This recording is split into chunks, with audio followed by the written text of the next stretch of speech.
Welcome to Ryde, the Isle of Wight's most popular seaside destination and the second most populous town on the entire island. Perhaps the town's most distinguishing features are its shopping and pub district, extensive beach and of course its pier, which at over half a mile long stretches out proudly over the tidal sands, meeting the Isle of Wight passenger ferry, which has been carrying sun-seeking visitors to the island for over 2 centuries.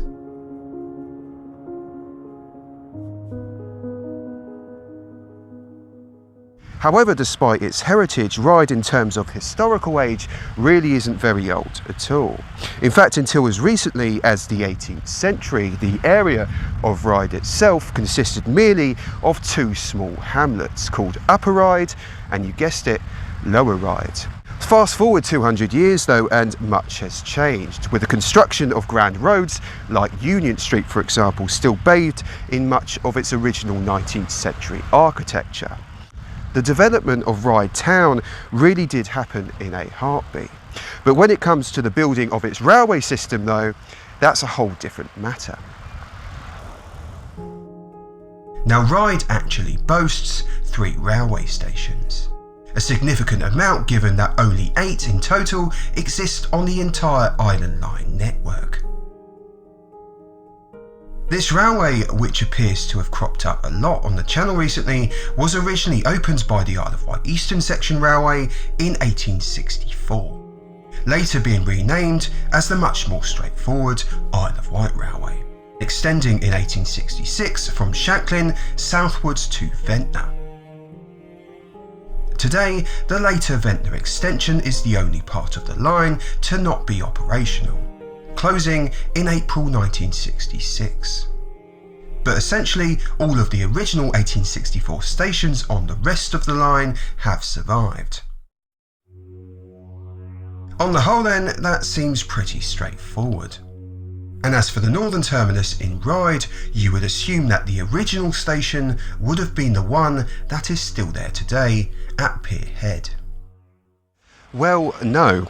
Despite the fact that this has been the terminus for over 140 years, it wasn't actually the original. To find the original, we have to head back down that way.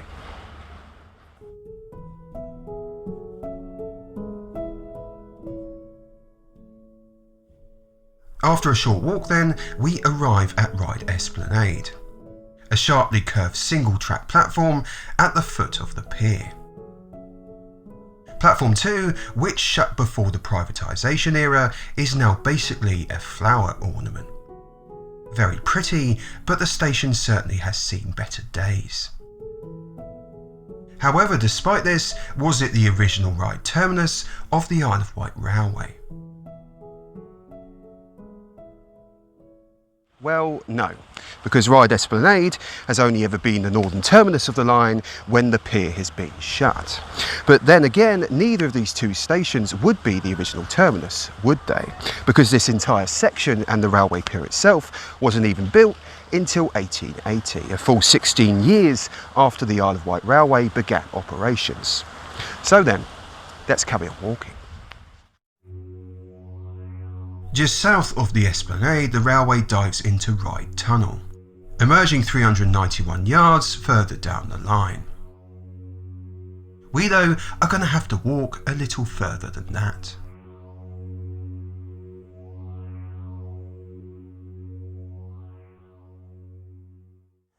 Now this is Ryde St John's Road, the main hub of the Island Line to this day, complete with maintenance depot and a signal box which I believe dates back to the 1920s.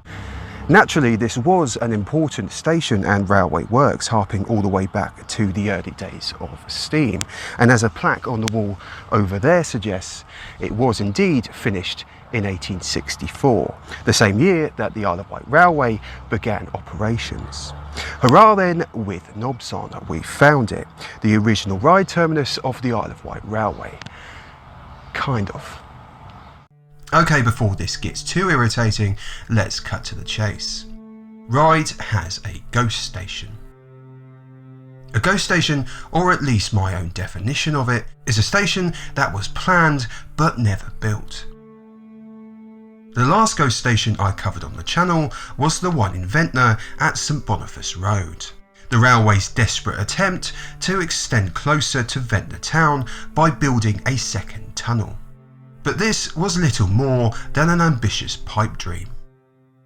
Ryde's ghost station though is different, because it was actually included in the original railway bill for the line, which passed in 1860. It really should have happened. And if it had, Ryde's railway network could have looked very different. So different, in fact, that this ghost station to which I allude to wouldn't have actually been located anywhere near the 3 stations we currently have in Ryde today. It would have actually been situated half a mile that way at Melville Street. Okay, not quite half a mile, more like half a kilometre. But still a fair way.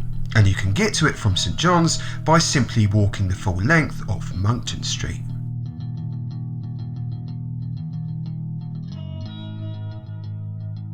This little nook hidden away at the bottom of Melville Street may not look that significant, but in relation to railway history it is rather important.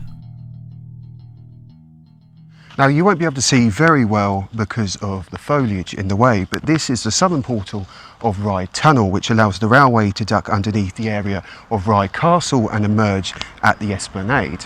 And this would have been the location of Melville Street Station, the original Ryde terminus of the Isle of Wight Railway, or at least the one that was planned. And if you think about it, it does make sense because it's a lot more central than Ryde St John's, with better connections to the town and the seafront. So why didn't it happen? Well, that is the question, and the key to a big complicated railway mess. And I'm going to try and tell you the story of this Victorian drama as plainly as I can. When the bill was put forward by the railway in 1860, 5 proposals were included in that bill. The first was a railway section from Melville Street to Ryde St John's, joined to the next section of line continuing to Shanklin. This is important to note as it states that Ryde St John's was actually in the bill from the start as a station. Not as a terminus, but an intermediate stop on the outskirts of Ryde. Naturally, the Isle of Wight Railway didn't see any construction issues on the horizon. Their railway bill had passed through Parliament. It was essentially law, and everything was effectively going to plan.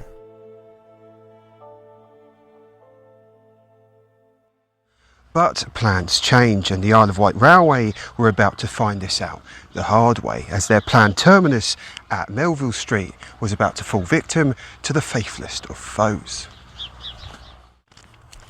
That faithful foe was NIMBYism. You see, the area of Melville Street at the time was one of the most affluent places in Ryde, and the town's elite were not keen on the prospect of these new smelly steam-powered contraptions ruining the views from their third-storey balconies. This opposition was trivial at first, but soon began to gather momentum, with former members of Parliament also getting involved in the stalemate. This soon began to infringe upon the railway's progress, as even a simple access road to the planned site at Melville Street was quickly halted by local protests. This entanglement proved to be a nightmare for the railway, who had assumed that persistence would eventually pay off. But by 1862, 2 years after the bill had passed, they had gotten absolutely nowhere. Meanwhile, the 6.5 miles of line between Ryde and Shanklin was well under construction, and if an agreement wasn't reached soon, the line would be opening without a northern terminus. But the company were not going to give up without a fight, so they hatched a plan. In November 1862, they put forward another bill, this time proposing a tramway running from the bottom of the pier to their planned terminus. The The tramway had two benefits. Firstly, the little amount of infrastructure needed meant it could be constructed quickly, cheaply, and of little disturbance to the local area. And secondly, the railway had heard on the grapevine that the Ryde Pier Company were proposing to build a tramway on the pier. A proposal which looked promising, and indeed it was, because it opened to passengers in 1864. A tramway then from the foot of the pier to the company's terminus at Melville Street would simply be promoted as an extension, and give the railway a direct connection to the pier. This would therefore give Melville Street Station a firmer footing, and put a few more proverbial arrows in the railway's quiver.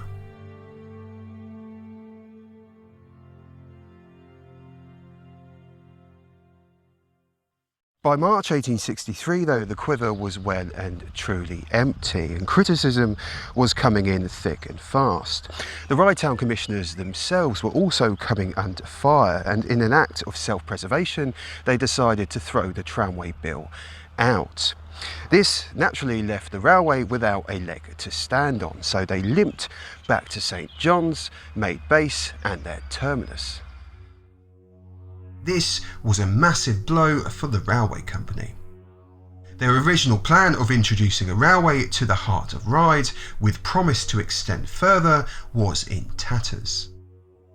Instead, their terminus was located on the then outskirts of town, and all they had gained in the process were strained relationships and a big hole in the company's wallet.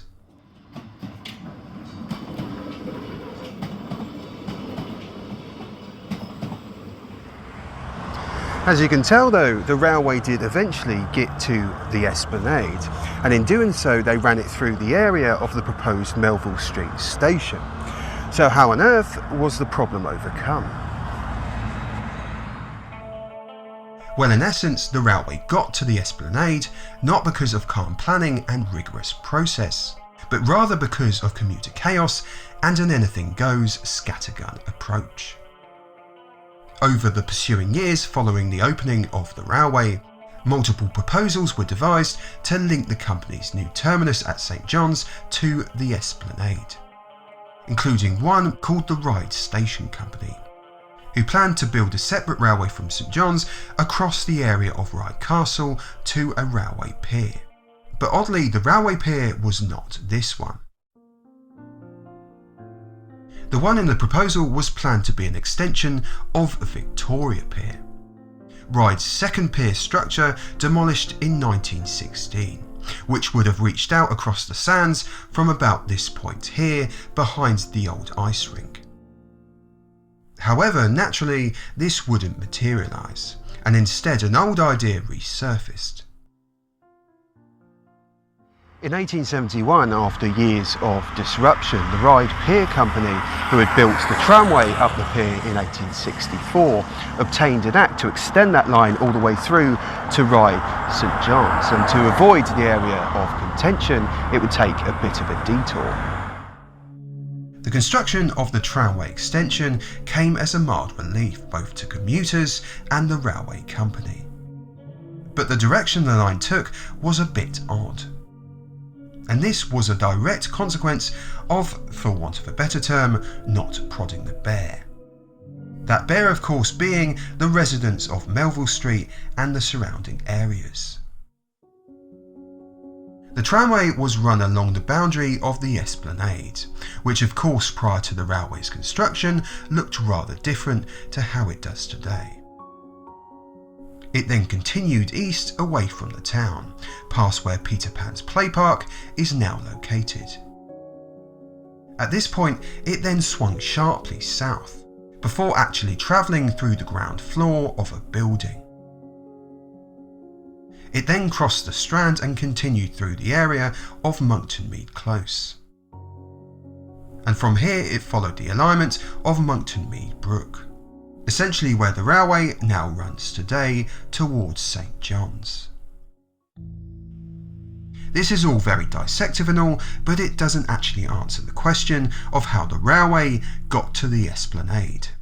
Well, despite the effort that went into the tramway, it was a little bit useless. You see, the roundabout way in which it took to St John's meant it wasn't much quicker than simply walking a more direct route across the town. On top of that, the tramcars themselves were a little bit on the small side, which led to many disagreements amongst holidaymakers over seating arrangements. Then in 1875, the Ryde and Newport Railway also built their line into Ryde, terminating of course at St John's for the same reasons as the previous company. The bottleneck was getting worse, and to overcome this stalemate with the Ryde Town Commissioners and the elite, brute force was needed.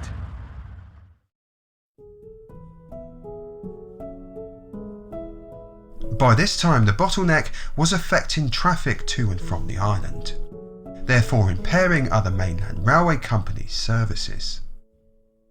So finally in 1877, a coalition of two mainland railway companies, the London South Western and London Brighton South Coast, joined the Ryde Pier Company in forming a bill for a railway from the St John's Road to the Esplanade via tunnel. The tunnel was vital to the bill, as it meant the views of the Melville Street residents were not impacted upon. At the Esplanade, the line would travel along a brand new railway pier, built alongside the already existing tramway and promenade. Brute force effectively worked, because the bill passed in 1878. Good news then for the island's railway companies, especially the Isle of Wight Railway, who had been stuck at St John's for 16 years. And the fact that the mainland companies had to step in to get the job done was a frivolous detail. That then appears to be that. And the rest, as they say, is history.